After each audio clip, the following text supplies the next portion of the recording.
Make that 4 losses for the Trump administration in 4 days. In breaking news, Harvard University has won its case for retaliation by the Trump administration to deny it $2.2 billion worth of grants to do research to help Americans with their health, with their technology. They've won their case on summary judgment in front of Judge Burroughs up in Massachusetts, in Boston, who granted their summary judgment, finding that they were the targets of retaliatory First Amendment violative conduct by the Trump administration, who went after them because they didn't like their policies, didn't like Harvard because of their training, didn't like Harvard because of their students, didn't like Harvard because of their diversity, equity, and inclusion in their student body, didn't like who they brought in, who they admitted, who they hired, who they fired, was trying to take control of the oldest and most prestigious university in the country. And Judge Burroughs has now put a stop to it with her new order that I am going to read from. This is the 4th loss for the Trump administration since Sunday. We had a loss with Judge Suknanen against the Trump administration related to 600 children who were put on planes, at least 80 of them put on planes in the middle of the night or 1 o'clock in the morning to be sent to Guatemala without due process or even an adult on board. That was 1. 2, we then got a ruling from Judge Breyer in San Francisco, finding that Donald Trump and his administration violated the Posse Comitatus Act by creating a federal police force illegally under Donald Trump's control. That was 2. Number 3, we've got the ruling now by the D.C. Court of Appeals, the United States District Court, Appellate Court in the District of Columbia, 2-1, finding today that Donald Trump cannot fire the lone remaining Democratic commissioner on the Federal Trade Commission just because he wants to. And now on the heels of that, we've got the 4th loss. Judge Burroughs in Massachusetts ruling against the Trump administration, finding they violated the First Amendment. They violated the spending and separation of powers clauses of the Constitution.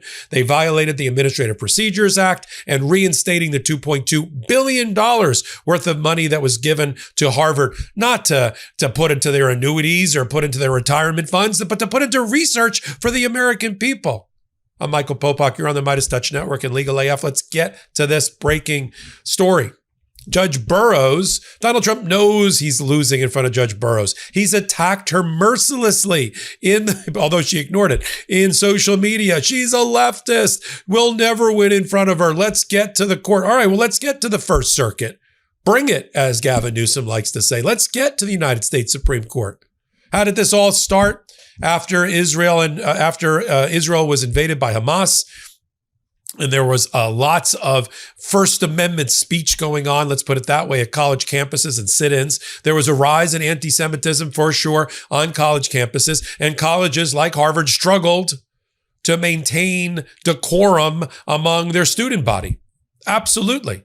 But do we need Donald Trump stepping in, trying to do a hostile takeover of higher education and trying to take over schools like Harvard and threaten them with loss of a couple of $1 billion worth of grants unless he lets Donald Trump decide who's going to be on faculty, who's going to get tenure, what they're going to teach? The answer to that is no.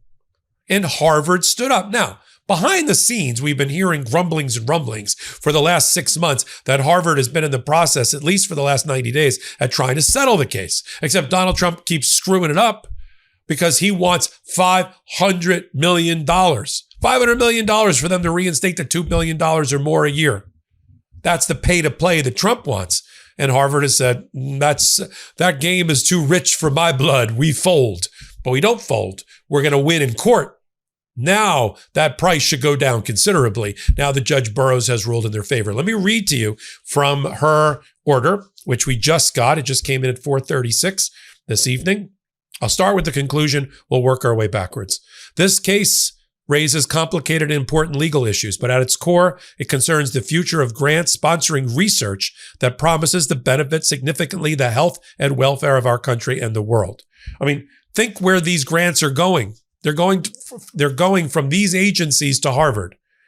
The National Institute of Health. I know that RFK Jr. wants to get rid of it, but it's still important about breakthroughs related to our health and our longevity. Health and Human Services, Department of Justice, and the Department of Defense, and the rest. Back to Judge Burroughs' order on page 79.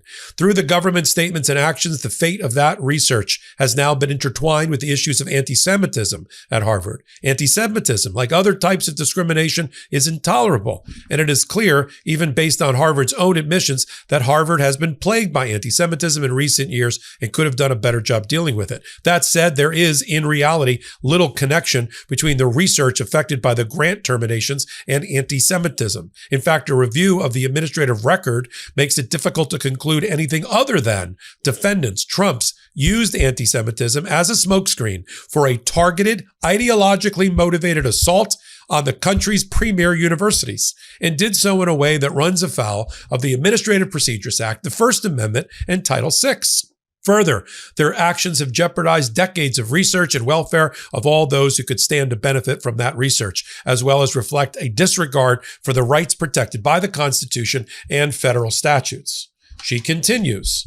The First Amendment is important. This is on page 80, and the right to free speech must be zealously guarded. Free speech has been a hallmark of our democracy. As Judge Brandeis wrote in the seminal case of Whitney versus California, if there be time to expose through discussion the falsehood and fallacies to avert the evil by the processes of education, the remedy to be applied is more speech, not enforced silence. As pertains to this case, it is important to recognize and remember that if speech can be curtailed in the name of the Jewish people today, then just as easily the speech of the Jews and anyone else can be curtailed when the political winds change direction. Defendants and the president are right to combat anti-Semitism. The record here, however, does not reflect that fighting anti-Semitism was defendants' true aim. We must fight against anti-Semitism, but we equally need to protect our rights. And she granted the motion for summary judgment. Donald Trump's major argument is that, we weren't really threatening. We were just offering to negotiate. And she said, no way. If you look at all of the termination letters starting on April 3rd and April 11th and Harvard's response to it, this is the battleground. Here's how Harvard, on page 51, here's how Harvard rejected the attempt by the Trump administration to do a hostile takeover of Harvard.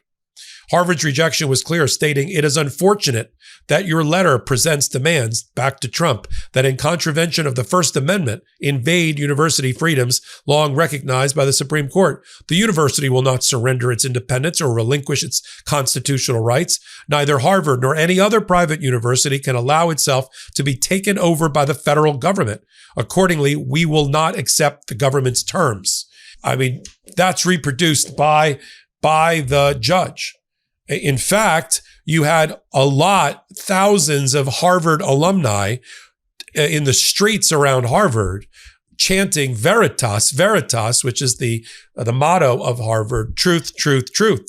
Stand up and fight back was what they were saying. Now, Trump, of course, when the original decision came down, because this is the summary judgment, there was already a preliminary injunction against him in this very case, calling Judge Burroughs an Obama-appointed judge, an automatic loss for the government. Here's what he said at the time when the preliminary injunction came out. Harvard has $52 billion sitting in the bank, and yet they are anti-Semitic, anti-Christian, and anti-America, pointing out their endowment. Much of this money comes from the USA, all to the detriments of other schools. We are not going to allow this unfair situation to happen any longer. These are the very comments that Trump made, that the judge turned back on him. Once again, one of 24 or more judges that have used Donald Trump's own words against him and how he's gone after in social media and revealed the very diabolical nature of the plan that is a violation of the First Amendment. I mean, I love when she can use their own words against them once again. Let me read to you from some of it. You hear me fumbling around here. This is from page 55 of the order.